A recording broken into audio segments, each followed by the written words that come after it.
Bienvenidos y bienvenidas a este encuentro de terror.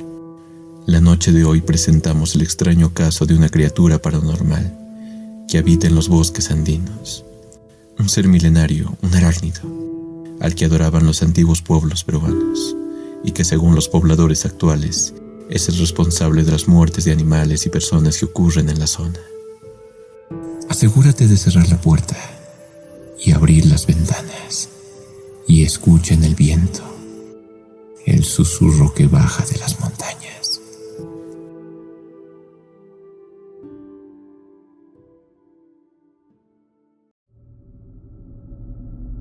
Tengo 50 años y no he formado familia. He trabajado durante toda mi vida para comprarme una casa de campo y pasar el resto de mi vida allí.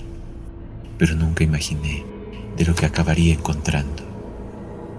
Sería una horrible pesadilla. Al principio de agosto empecé a buscar una propiedad y encontré una buena finca en las afueras de la ciudad. Para mi suerte, el dueño pidió un precio bastante bajo. Al inicio supuse que se trataba por algún problema en los títulos de propiedad, pero el hombre me mostró que todo andaba en regla. Un mes después me mudé. La finca era bastante espaciosa y era todo lo que necesitaba para pasar mi jubilación. Adquirí algunos animales de granja y, por consejo del anterior propietario, al menos 5 perros. Cuando le pregunté el motivo de tal consejo, él me respondió que había bastantes zorros en el bosque que tratarían de meterse al corral. Antes de irse, le invité un par de cervezas y nuestra reunión fue tan amena que se prolongó hasta la noche. A modo de confianza me confesó que hace tiempo quería deshacerse de la finca, pero por la fama de la zona no hubo ningún comprador. Yo me sorprendí, no sabía nada al respecto. Al preguntarle la causa, me contó que detrás de la montaña con la cual colindaba mi propiedad había un centro arqueológico. Las ruinas pertenecían a una cultura antiquísima que tuvo como religión el culto a una deidad arácnida. Todos los muros y los objetos encontrados tenían dibujos y formas de arañas. Pero lo peor de todo era que, en una fosa, encontraron varias momias deformes, como si hubieran torturado a aquella gente, añadiéndoles partes humanas y de animales, al fin de imitar a su extraño tío.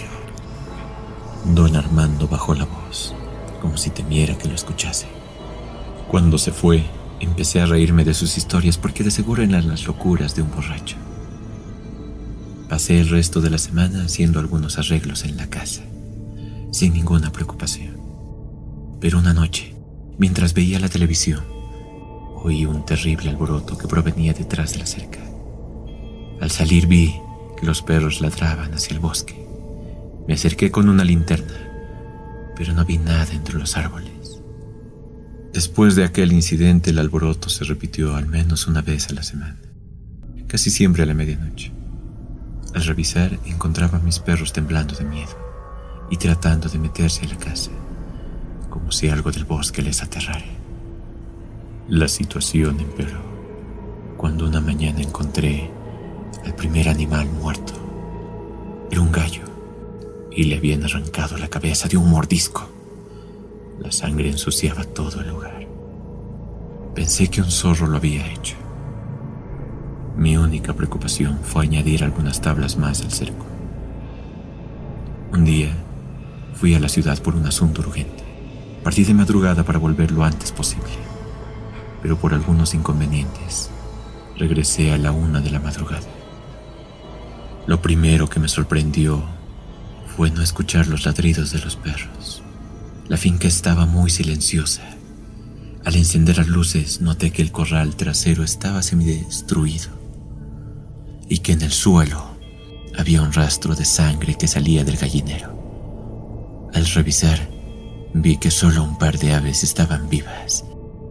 Me puse muy furioso y seguí el rastro de sangre que se perdía en el bosque. No tenía ningún plan o algo en mente.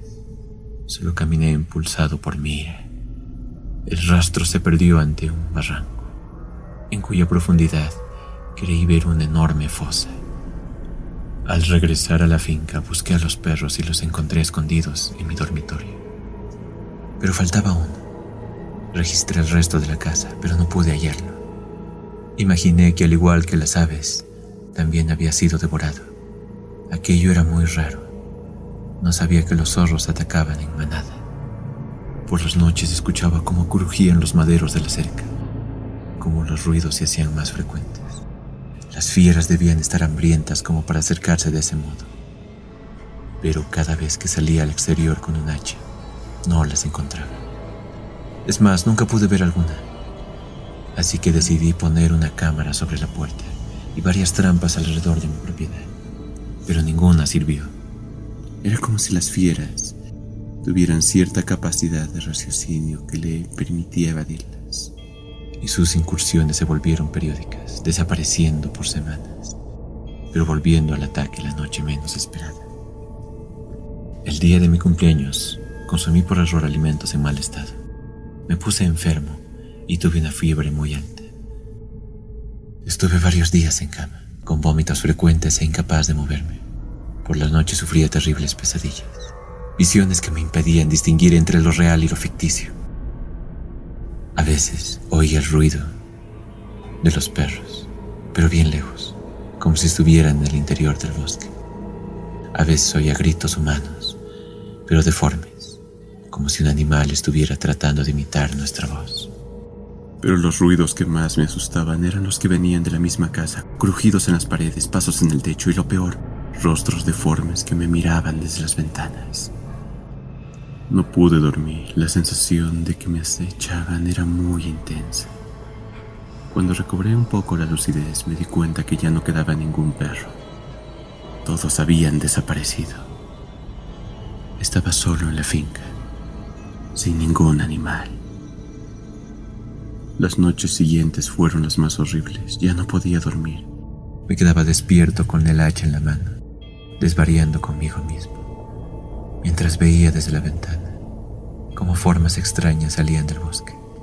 Trepaban el cerco buscando una manera de meterse en la casa. No sé si lo que veía eran visiones o sucedía en verdad, pero casi me volví loco al permanecer allí. Deseaba recuperar la mínima fuerza para alargarme, pero el solo andar me mareaba.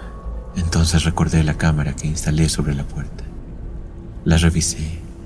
No tenía la concentración suficiente para revisar minuto a minuto todas las grabaciones. Pero no vi ningún intruso. A estas alturas de mi historia, ya no pensé que se trataban de los zorros. Cuando estuve a punto de rendirme, vi algo que me erizó la piel. La cámara había captado a un ser extraño que caminaba frente a mi puerta. Algo que nunca había visto ni imaginado que existía. De inmediato recordé las palabras de don Armando sobre aquellos seres arácnidos que parecían habitar aquel bosque maldito. Se me paralizó el cuerpo del terror. Tenía que irme de inmediato. Pero la última noche fue la más difícil de soportar, porque me quedé sin electricidad, y en la oscuridad más profunda sentí que aquellas criaturas venían por mí. No puedo describir el horror que pasé. Por momentos pienso que lo imaginé todo. No dormí. Permanecí todo el tiempo junto a la ventana, empuñando con fuerza el hacha. De vez en cuando veía movimientos en el bosque, sombras antropomorfas que se movían entre las copas de los árboles. Al amanecer, con las pocas fuerzas que me quedaban, escapé. Han pasado un par de años y desde entonces he buscado información sobre lo que habita en ese lugar. He encontrado las fotografías de las momias y del antiguo culto que se les rendía a esas criaturas. Y por último, algunos ancianos a los que pregunté me confiaron el secreto de que la adoración no ha concluido. Sospechan que algunos grupos clandestinos les realizan ofrendas a las antiguas ruinas. A veces, por los periódicos, me entero sobre las desapariciones que ocurren en ese bosque y escucho todos los rumores que giran sobre el tema. La mayoría piensa que se trata de accidentes, que la gente se extravía por no seguir las rutas marcadas. Yo sé que eso no es verdad y que esto está muy lejos de terminar.